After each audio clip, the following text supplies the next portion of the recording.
실시간으로 시장 대응하고 싶으시다면 매일경제TV와 함께 하시면 되겠습니다. 오늘도 실시간 랭킹을 통해서 여러분들이 가장 많이 검색하고 있는 종목에 대한 투자 전략 세워보도록 할게요. 자, 오늘 오리도홀딩스의 권영우 대표 나오셨습니다. 안녕하세요. 안녕하세요. 네, 10시 45분 구간 지나가고 있고요. 많은 분들이 이제 1차 매매 마무리하고 나는 이 시점에 어떤 종목, 다른 사람들은 뭘 검색하고 있는지 일단 들여다봅니다. 1등부터 10등까지 많이 검색된 종목 순서 나열되어 있는데요. 오늘은 다양한 섹터에서 종목들이 좀 발굴이 됐어요. 비트코인 사상 최고가 속의 관련주로 우리기술투자 검색됐고요. 신저가 기록 중인 삼성전자, 그리고 로봇주, 그리고 자율주행 테마에 들어간 신규 상장주죠. 클로봇도 확인되고요. 제약바이오가 부진한 시장에서도 진가를 좀 발휘하는 모습입니다. 펩트론이 그중 대표적인 종목이고요. 한독도 오늘 급등과 함께 검색 많이 됩니다. 삼성출판사 오랜만에 거론을 좀 하게 되는 것 같아요. 핑크퐁 공룡 유치원이 넷플릭스 퀴즈 1위 했다라는 소식 속에 오늘 테마 좀 붙은 모습이고요. 방산주 여전하죠. 휴니드, 한화시스템, 그리고 더본코리아까지 10위에 포착됩니다. 자, 이 가운데 신규 상장주 한번 봐야 될 것 같아요. 클로봇이고요. 이게 신규 상장주라서 본다라기보다도 이슈가 좀 있습니다. 트럼프 당선인의 경호, 그에 따른 수혜 기대감이 좀 있는 것 같아요. 클로봇, 로봇주도 오늘 뭐 리포트도 좀 나오고 있는 상황이고요. 전반적으로 투자 매력이 좀 있는 상황일까요? 저는 로봇 섹터가 이제는 조금 상승할 수 있다고 보고 있거든요. 왜냐하면 트럼프가 당선이 되고 나서 지금 트럼프 트레이드가 나타나고 있지만 머스크 트레이드도 같이 함께 되고 있거든요. 머스크의 비즈니스에 대한 그 규제 완화에 대한 기대감으로 지금 뭐 로봇, 뭐 항공, 이런 쪽으로 지금 계속 상승이 나오고 있지 않습니까? 그렇기 때문에 앞으로도 이 비즈니스에 대한 장애가 없다라고 가정했을 때 국내 로봇 섹터도 충분히 좀 이런 기대감을 반영할 수 있겠다, 그렇게 생각을 하고 있습니다. 그래서 클로봇 같은 경우에는 보스턴 다이내믹스 그 로봇계를 국내로 이제 유통하고 공급하는 그런 기업이다 보니까 이제 조금 단독으로 좀 부각을 받고 있는데, 뭐 엔젤 로보틱스도 오늘 상승이 나온 부분, 그런 부분들까지 확인을 해보면 앞으로 상승이 충분히 나올 수 있지 않을까, 그렇게 생각을 하고 있습니다. 이 종목에 대한 특별한 투자 전략은 없을까요? 이 종목은 아무래도 신규 상장주이다 보니까 오늘 만약에 그러니까 5일선 내지 10일선 정도로 이제 대응을 하는 게 좋을 것 같고요. 종가 부근이 만약에 너무 떨어져서 11월 10일, 그러니까 어제 종가 이하로 떨어진다면 매매를 조금 지양하는 게 맞고요. 오늘 종가가 만약에 오늘 그 11월 10일 고가인 9,890원 이상으로 마감을 한다면 추가 매매에 대한 여력도 충분히 있다고 생각을 하고 있습니다. 클로봇이 지금 상승 탄력이 6% 나오는데요. 그 밖에도 우림 TPS, 엔젤 로보틱스, 하이젠 RNM, 에브리봇, 레인보우 로보틱스 등이 있습니다. 이 가운데서도 탑픽을 꼽는다면? 저는 클로봇이 그래도 탑픽 종목을 많은 분들이 검색을 하는 그런 상황이었네요. 가격 전략도 지금 제시를 해주셨기 때문에 그걸 여러분들이 좀 참고하셔서 투자에 반영해 보시면 도움 받으실 수 있을 것 같고요. 자, 방산주 넘어가 보겠습니다. 휴니드가 검색이 많이 되고 있었는데요. 지금 주가는 14% 급등 구간에서 이제 10,000원을 좀 바라보고 있죠. 와, 며칠 만에 이렇게 주가가 올라왔는지 모르겠어요. 10,000원 넘기면서 추가 시세 받아갈 수 있겠습니까? 방산주만 놓고 보면 상승을 좀 길게 했잖아요. 오랜 기간 동안. 계속할까요? 일단은 기존에 많이 올랐던 방산주들이 뭐 하나에로스페이스, 뭐 현대로템 이런 종목들은 약간 좀 둔화될 수 있다고 저는 생각을 하고 있고요. 최근에 올라온 하나시스템, 그리고 조선주가 최근에 올라온 이유가 이 방산에 대한 어떤 추가 기대감 때문에도 상승이 나오고 있거든요. 뭐 하나오션이라든지, 그러니까 이런 기업들을 봤을 때 아직 덜 오른, 이제 조정에서 좀 탈피하면서 그 중소형주 단위라든지 그런 쪽으로 좀 상승이 나올 수 있다고 보고 있고, 지금 방산주에 대해서 관심을 꼭 가져야 되는 이유 중에 하나가 지금 트럼프가 당선이 됐잖아요. 어쨌건 당선이 되고 나서 지금 그것보다 더 중요한 것이 미국 국회에서 상원이랑 하원이랑 전부 다 공화당 측에서 과반을 차지했거든요. 근데 상원의 권한이 국방, 외교 쪽에 대한 권한을 가지고 있습니다. 그래서 예를 들어서 트럼프이기 때는 미군 철수에 대한 이야기가 계속 나왔었습니다. 그런데 그때는 이제 측근도 반대를 했었고, 국회에서는 이제 민주당 쪽에 그 인사가 많았다 보니까 그게 이제 무산이 되었었던 부분인데, 지금은 사실 행정명령을 그냥 실행할 수 있거든요. 어떻게 본다면. 그래서 이런 방위비 부담에 대해서 트럼프가 미군 철수라는 카드를 쥐고 방위비를 뭐 10조 이상으로 지금 협상을 우리나라랑 하고 싶어 하기 때문에 이런 부분을 계속 감안을 했을 때는 앞으로도 계속 미군 철수에 대한 이야기가 나올 수밖에 없는 거고, 그러면 이제 국내에서도 방위 산업의 어떤 그 역량 강화에 대한 필요성을 느낄 수밖에 없는 거거든요. 그래서 이런 부분들이 방위 산업 전반의 어떤 섹터의 전반적으로 충분히 그 긍정적인 흐름이 나타날 수 있다라고 생각을 하고 있습니다. 그래서 아직은 불꽃이 끝나지 않았다 이렇게 생각하고 있고, 휴니드 같은 경우에도 오늘 보면은 이전의 고점을 좀 돌파하는 흐름이 나왔거든요. 그래서 이런 부분을 생각했을 때도 중소형주단에서도 충분히 좀 상승이 나올 수 있겠다 이렇게 생각을 하고 있습니다. 오늘 고점 돌파했는데 휴니도 추가 상승 가능하다 이렇게 해석해도 되는 거죠? 예, 그렇게도 생각을 하고 있습니다. 그럼 만약에 방산주 안에서 저희가 선별을 한다면 기존에 좀 올라왔던 대형 방산주는 둔화될 가능성이 있고, 중소형 방산주에 대한 매력이 앞으로 좀 더 그 불꽃이 이어질 수 있다라는 분석 나옵니다. 휴니드도 그 가운데 하나였고요. 저희가 투자에 참고해 보도록 하겠습니다. 자, 이번에는 여러분들이 가장 많이 참고하고 있었던 증권사의 리포트는 무엇이었는지 그 내용을 좀 들여다보겠습니다. 가장 먼저 가장 많이 검색된 건 엔젤 로보틱스예요. 앞서서 저희가 클로봇도 봤지만요.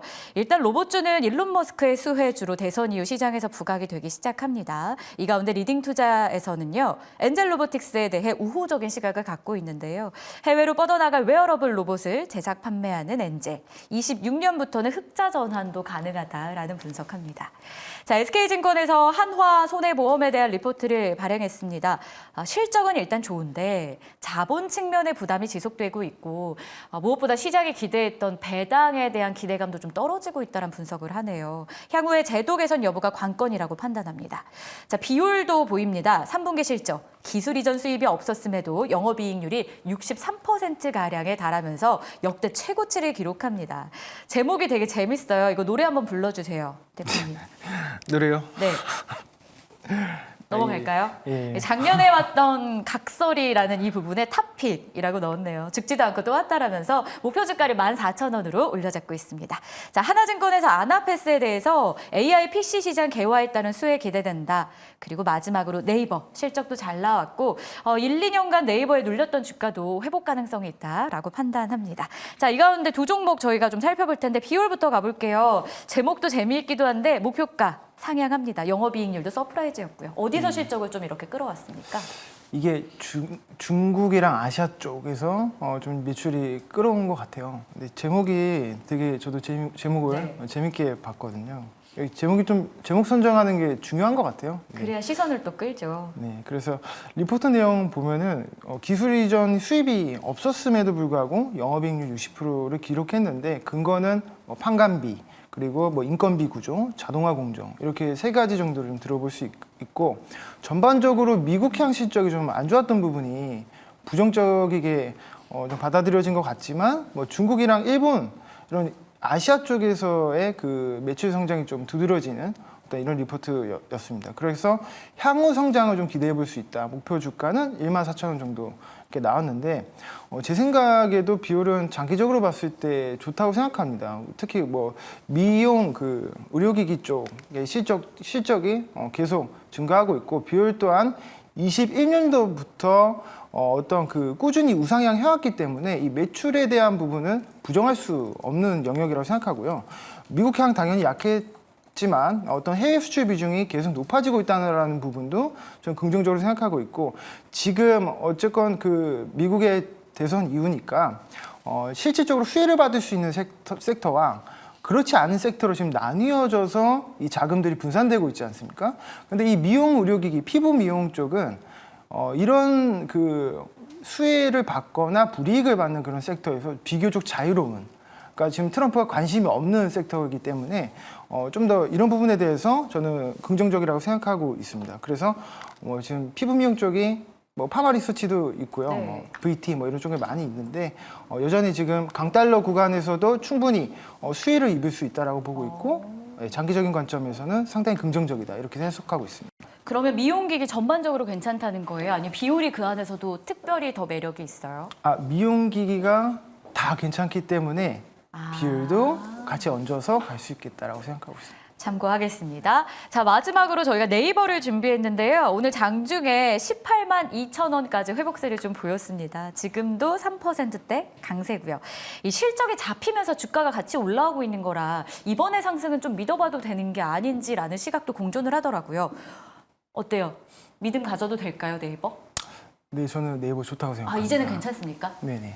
왜냐하면 어쨌건 패시브 자금이 지금 들어오는 섹터가 몇 군데 없거든요. 네. 그 중에서 하나가 네이버이기 때문에 이런 부분들이 상당히 긍정적이라고 생각하고 있고, 리포트를 읽어보니까 3년도에 이번 매출이 어쨌건 전년도 대비 컨셀은 상회하고 10% 내지 30% 정도 이제 매출은 10% 이상 오르고 영업이익은 30% 정도 상승했는데, 추가 상승에 대한 어떤 근거가 내년에 있어질 그 온 서비스, 이 AI 전략, 그러니까 이런 부분들에 대한 어떤 생성형 AI에 대한 맞춤형 추천 강화 서비스, 그러니까 어떤 이런 디테일한 측면에서의 그 역량 강화를 근거로 두고 있습니다. 그리고 네이버 쇼핑의 그 약점이었던 그 물류 쪽은 지금 쿠팡이 꽉 잡고 있지 않습니까? 근데 이런 물류 분야에 대해서 네이버 배송으로서 이제 퀵 배송으로 또 이제 전개를 한다라고 하니까 이런 부분에 있어서 추가적인 상승이 좀 기대된다. 그래서 목표 주가는 24만 원. 이렇게 리포트가 나왔고요. 제 의견도 좋다고 생각합니다. 첫 번째가 AI 수혜를 그동안 반도체가 입었습니다만 최근에 머스크가 휴머노이드, 테슬라의 그 휴머노이드가 나오면서 좀 체크해야 되는 포인트가 인공지능향, 그 AI향 서비스 쪽, 휴머노이드가 이제 맥주도 따르고 막 이렇게 서비스 쪽으로 연계화되는 그런 사업을 이제 보여주지 않았습니까?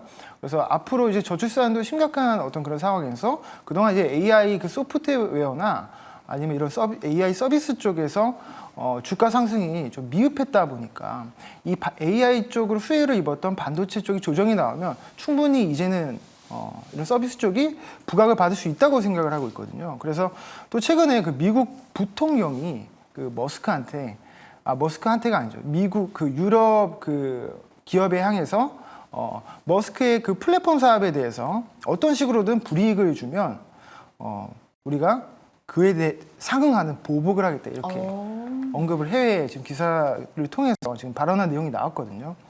그래서 밀어주겠다는 거잖아요.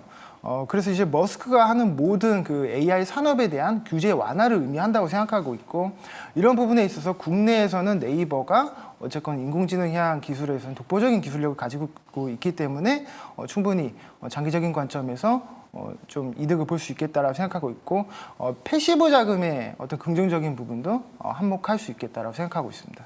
시간이 다 됐는데 하나만 더 봐주세요. 카카오요. 사실 네이버 이야기 나오면 카카오를 비교 분석하던 시절이 있었는데 지금은 올해는 1년 정도 이 두 기업을 비교하면 안 된다. 카카오가 더 많이 뒤처지고 있고 앞으로도 그럴 거다라는 분석이 많았습니다. 근데 한 가지 저희가 봐야 될 건 주가 차트를 이렇게 나란히 놓고 보면 굉장히 비슷해요. 그러니까 사업하는 방향은 좀 다를 수 있겠지만 주가는 비슷하게 그냥 계속 같이 떨어지고만 있어서 떨어뜨려서 봐야 되는 기업인지 같이 가는 주가로 봐야 되는지 어떻게 보세요? 조금 떨어뜨려서 봐야 될 필요가 있다고 생각합니다. 왜냐하면 어쨌건 네이버는 사실 지금 바닥을 찍고 약간 반등하는 모습이 나오고 있는데, 카카오 같은 경우에는 사실 할 수 있는 비즈니스가 많이 좀 제한이 되어 있지 않습니까? 네이버 같은 경우에는 네이버 라인에 대해서 지금 일본의 시장도 지금 점유율 1등이기도 하고, 어떤 이런 부분에 있어서 해외 수출에 대한, 해외 실적에 대한 가시성이 좀 확보가 된 상황인 건데, 카카오는 사실 거의 국내에서만 이제 플랫폼 사업으로 영위하다 보니까 조금 차별화가 되고 있지 않나, 네이버랑. 그렇게 생각을 하고 있습니다. 맞아요. 결국 저희가 봐야 되는 건 실적 그리고 회복 탄성인 것 같습니다. 자, 이렇게 해서 저희가 실시간으로 많이 검색되고 있는 종목과 리포트를 살펴봤는데요. 도움되셨길 바라면서 권영우 대표와는 여기서 인사 나누도록 할게요. 오늘도 도움 말씀 주셔서 고맙습니다.